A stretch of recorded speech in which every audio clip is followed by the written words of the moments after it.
자, 봅시다. 오늘 챕터 17 거울 볼게요. 우리가 빛을 보면은 반사의 성질과 빛이 굴절합니다라는 것으로 나오는데요. 오늘은 빛의 반사에 대해서 얘기할 거 하겠습니다. 서로 다른 경계면 매질 1과 2의 경계에서 빛이 한 줄기 왔어요 하겠습니다. 이렇게 온 것을 입사광이라는 이름을 쓰고요. 법선, 즉 경계면에 대해서 직각을 세웠을 때 이걸 아예 입사각이라는 이름을 써요. 그랬을 때 튕겨 나가는 이것을 반사광이라는 이름을 쓰고요. 요 I' 이것을 반사각이라는 이름을 쓰는데 입사각 반사의 크기는 뭐야? 같다라는 게 반사의 법칙입니다. 일반이죠. 아주 뭐 오늘 이따 물어. 아무 말도 하지 마. 네가 이 수업 방해 아무 말도 하지 말아야겠다. 만약에 나란하게 오는 평행광이 있었습니다. 튕겨나가는 것들을 보니까 평행광으로 튕겨나가네요. 이런 것을 우리는 정반사라 하고 아주 잔잔한 수면이라든지 또는 거울에서 이런 정반사를 이용해 볼 수 있습니다. 반면 표면이 우두투두할 때는요. 평행광이 온다 하더라도 튀어나온 분들이 서로 시각각으로 튀어나가네요. 물론 반사의 법칙은 뭐냐? 만족하는 과정에서 말입니다. 알겠어? 이런 것을 우리는 난반사라는 것입니다. 그래서 난반사를 통해서 우리가 물체를 다양한 각도에서 다 쳐다볼 수가 있거든 하겠다고요. 우리는 정반사가 이용되는 거울을 보는데요. 거울은 크게 평면 거울과 구면 거울로 구분합니다. 평면 거울은 매우 간단해요. 우리 어떤 사람이 이렇게 서 있네요.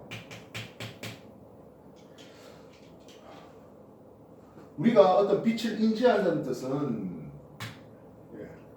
다른 데서 여러 가지 빛이 반사돼서 모자 끝에서 나오는 요 빛이 우리 눈에 들어오는 것을 볼 수 있습니다. 요 가의 크기는 뭐다? 같다 되는 거죠. 문제는 이렇게 빛이 반사되어서 거울에 반사되어서 나한테 왔다라고 우린 느끼지 않고 이 뒤쪽에서 거울 뒤쪽에서 모자끝이 있었다고 느끼는 거죠. 마찬가지 같습니다. 발끝에서 온 빛이 반사되어서 우리 눈에 들어올 때 반사 법칙 맞춰서 여기에서 출발했다라고 느끼는 거라고요.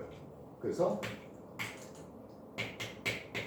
우리는 거울 뒤쪽에 상을 보게 되죠. 그래서 이 상을 우리는 1대1 사이즈에 바로 써 있죠. 정립이라는 것입니다.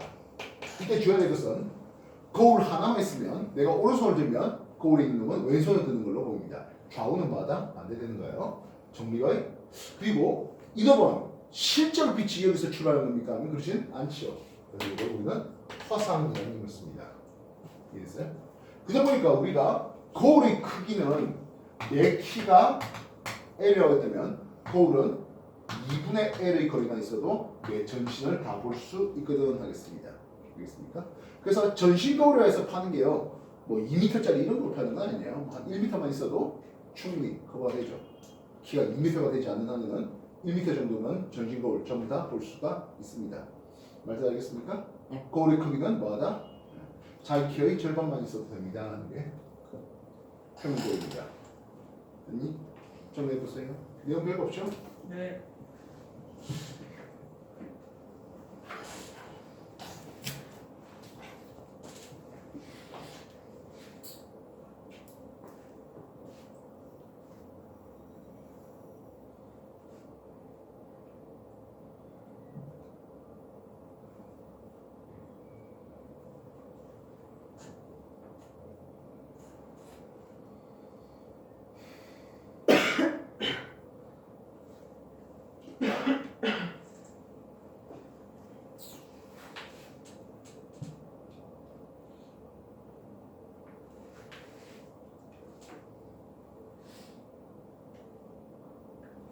자, 우리는 구면 거울을 했네요. 구를 그릴게요. 구의 반지름이죠. 그래서 구의 면을 가진 요런 이만한 거울면을 준비해보자 하는 거라고요. 이래서 구의 면을 가진 거울 구면을 하겠습니다. 원의 중심 O까지 해봤습니다. 뭐 쭉 이렇게 와서 요 축을 광축이라고 할게요. 이래서 그때 이 반지름의 절반 되는 곳이 어딥니까? 포커스 초점거리라는 이름을 쓰는데요. 그래서 우리가 물체를 놔두면 어떤 일이 벌어집니까? 하네요. 세 가지 원칙에 의해서 우리는 구면거울에 의한 상을 작동할 수 있습니다. 첫 번째는 광축에 나란하게 들어온 빛은 하겠습니다. 초점을 지나온다라고 쓰겠다고. 에이씨, 2번 광축에 나란히 들어온 빛은 초점을 지나게 됩니다. 이해됐습니까? 두 번째는 그렇다면 초점을 향해 들어온 빛은 어떻습니까? 하네요. 광축에 나란하게 나갑니다라는 게 두 번째 작동법이 됩니다. 세 가지 중에 두 가지만 만족하면 되는데요. 그래서 상은 어디 생깁니까? 하면 여기에 상이 생깁니다.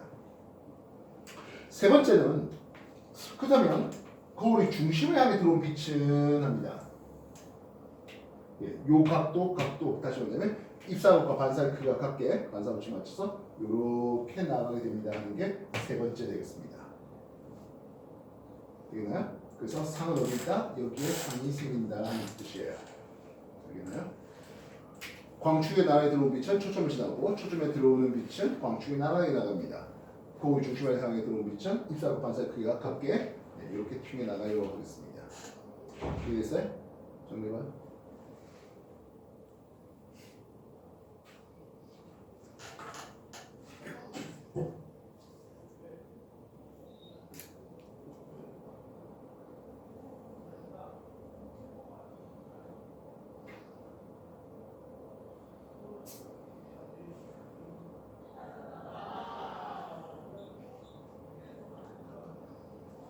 당연히 이쪽에 모든 것들이 반사법칙이 만족해요.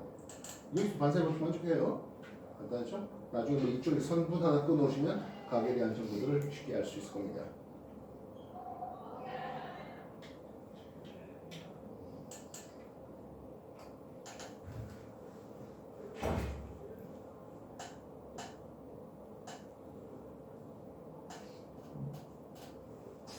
지금 여러분한테는 이 물체의 위치에 대한 거울 중심부터 물체의 위치에 대한 요 거리 A와 상까지의 거리 B와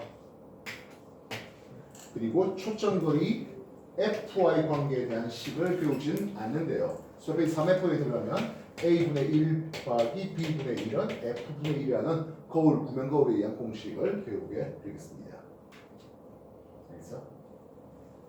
그래서 우리는 구면거울을 오목거울과 볼록거울로 구분해 볼 수가 있는데요. 오목거울 역시 광축 이렇게 한번 그려봅시다. F와 2F 준비해봤습니다. 우리가 물체 위치가 어디 있습니까? 하면 물체를 2F보다 먼 곳에 한번 놔둬봤습니다. 여기서 물체 위치를 누르는 위치에 놔둬봤습니다. 1번 물체 위치를 어디다 뒀습니까? 하면 2F보다 먼 곳에다가 물체를 놔둬봤네요. 그럼 상은 어디에서 만드시겠습니까? 하네요. 광축에 나란히 들어온 빛은 초점을 지나요라고 쓰겠습니다. 초점을 향해 들어온 빛은 광축에 나란하게 나가지요 하겠다고요. 그래서 여기에 1'의 상이 생깁니다. 요 A의 길이를 뭐 한 60 정도 잡아볼까요? 포커스가 한 20 정도 된다면 하겠다는 거죠. 이해했어? 그럼 상은 F2F와 F 사이에 생기네요. 나중에 계산해 보시면 이 B는 아마 30 정도 될 겁니다. 이해했어? 보니까 사이즈가 작아요. 축소되어 있고요. 뒤집어져 있네요. 도립이라는 걸 씁니다. 근데요, 실제로 빛이 와서 맺히거든요. 그래서 감광지, 뭐 필름 같은 거 말하는 겁니다. 대놓으면 상이 찍힙니다. 그리고 실제로 왔기 때문에 이걸 실상이라는 뜻을 씁니다. 여기까지 정리해 주십시오. 예, 여러분들 세 번째 페이지에 보면 오목거울에 의한 상이 5가지 케이스 바이 K로 소개될 겁니다. 큼지막하게 그려주시고 좁게 쓰면 김이 안타깝다 했죠. 큼지막하게 그려주고 나중에 집에 가서 뭐 콤파스 구면을 하나 그리고 뭐 자대고 한번 그려보시면 쉽게 나올 수 있을 겁니다. 세 번째 페이지에 오목거울에 의한 상 종류를 나오게 되겠습니다.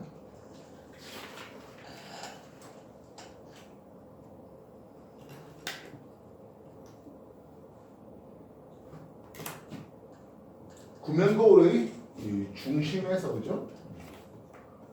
이게 5번의 반지름이 되고 5번의 반지름의 절반이 초점거리 F가 됩니다.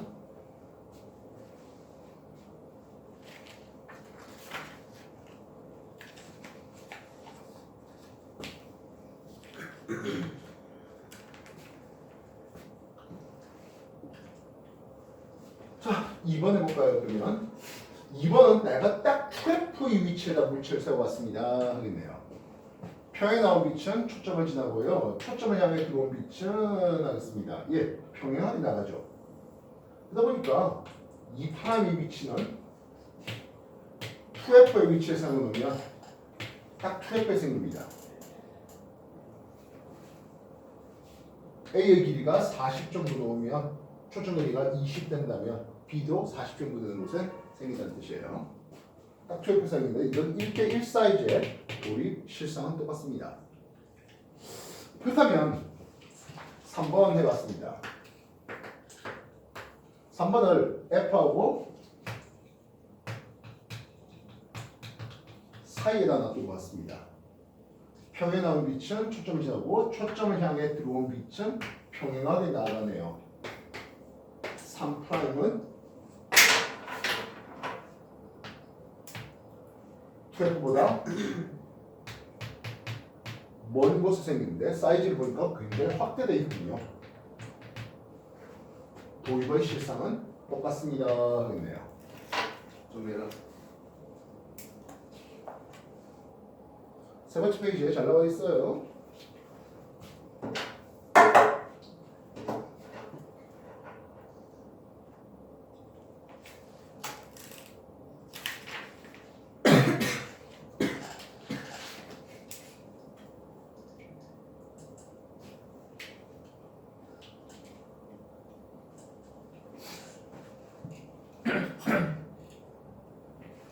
육체에서 구심이 뭐예요? 뭐? 구심이 뭐예요? 트웨프 그래. 저의 구심이요? 여기 5 트웨프 되는 곳이 5잖아. 9의 중심이잖아. 아. 요 원의 반지름 절반이 F라고요. 네. 초점이라고요. 자, 만약에 F에다가 물체를 놔두면 어떻게 될 거예요? 평에 나온 빛은 초점이 나오고 초점이 나온 빛은 만날 일이 없죠. 만약에 A의 길이가 20이 딱 돼버리면 B 무한대죠. 상이 없어요. 초점에 놔두면 상이 안 생겨요. 그렇다면 다섯 번째 F보다 안쪽에 놔둬봤습니다 하겠네요. 여기 놔둬봤습니다 하네요. A가 10 정도 나왔습니다. 초점이 20이면 B는 마이너스 음의 값이 되겠죠. 여기가 10 정도 나왔어요. 20이에요. 이건 마이너스 음이 됩니다. 그 말은 무엇입니까 하면 평에 나온 빛은 초점을 지나고 이제는 초점을 향한 빛은 할 수 없다 보니까 거울의 중심을 향해 나온 빛은 이렇게 나가는데요. 이 둘이 만날 일은 없다 보니까 여기에 상이 있다고 5'이 느끼는 겁니다. 5'의 위치는 거울 뒤입니다. 앞에 마이너스 붙인 이유가 그거죠. 사이즈 보니까 확대되군요. 근데요 바로 서 있어요. 정립이고요. 거울 뒤쪽에서 실제 빛이 모일 리는 만무하죠. 그러면 허상이라는 뜻입니다. 우리가 평면 거울에 일상생활에서 워낙 많이 보지만 구면거울을 쉽게 보기가 좀 어렵지 않을까 싶은데요. 집에 가서 쓰지 않은 새거 숟가락 보면 숟가락 안쪽이 오목하게 볼만할 것 같습니다. 정리해라.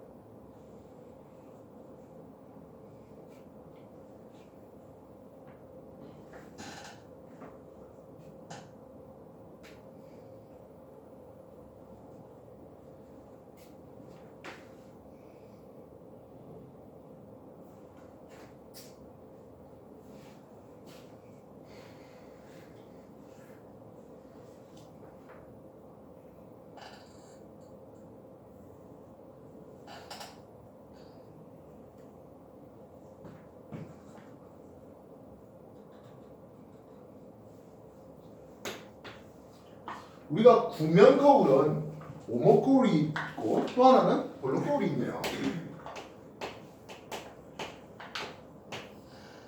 볼록 거울 역시 광축을 이렇게 그리고 물체가 있습니다. 평행에 나온 빛은 하겠네요. F 또는 초점해도 되고 허초점해도 됩니다. 초점에서 T 나온 걸로 느끼겠습니다. 됐나? 그러면 초점을 향해 들어온 빛은 하겠네요. 평행하게 튀 나갑니다. 이 둘이 만날 일은 없죠. 그래서 여기에 상이 있다고 느끼네요. 됐어요? 그래서 볼록 거울은 항상 사이즈가 줄은 축소된 바로 서 있는 정밀 거울 뒤쪽이다 보니까 허상이 생깁니다. 이해됐어? 정리해.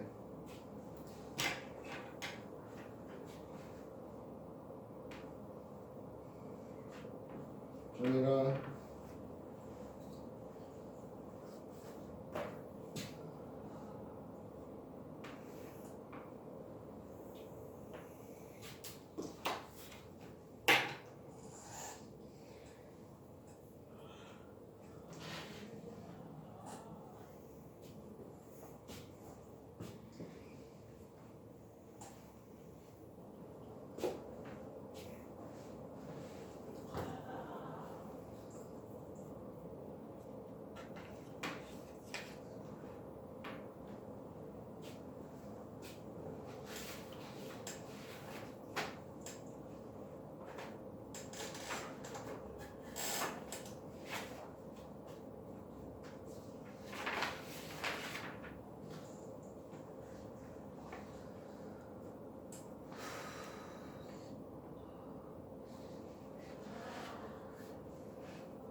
자, 그렇다면 이 볼록 거울은 어디다 써먹습니까 하네요.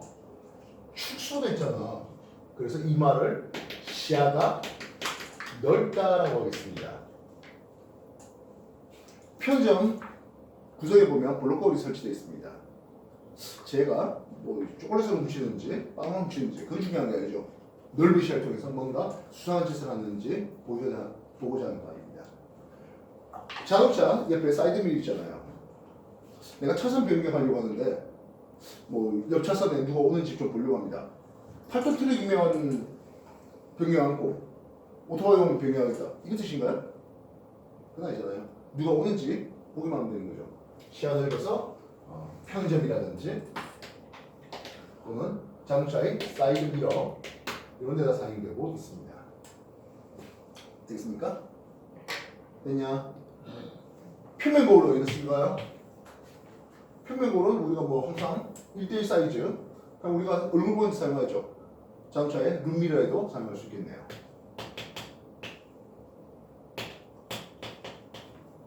여기네.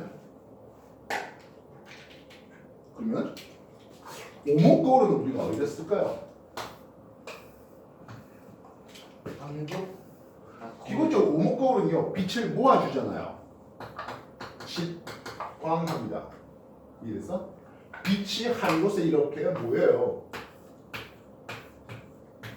여기 모여요. 초점은 모여요.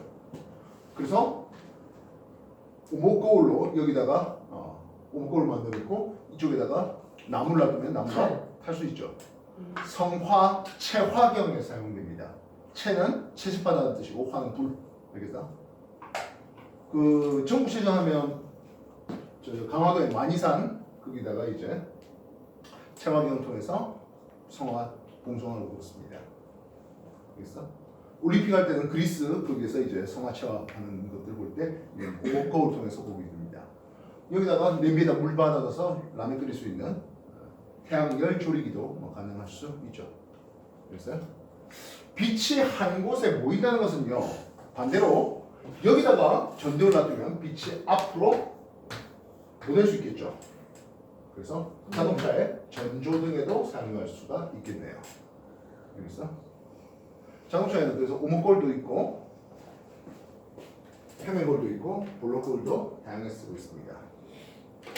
알겠어? 자, 오늘 요 철거 17 거울 내용 내용이 그렇게 많지 않습니다. 네. 특히 요 작동하는 거 한번 꼭 연습을 해보셔야 되겠다고요. 알겠어? 네. 요 공식은 그렇게 필요하지는 않습니다. 네. 이거는 3회표 들어가서 공부하시면 되겠다고. 이제 문제 풀이 시작해.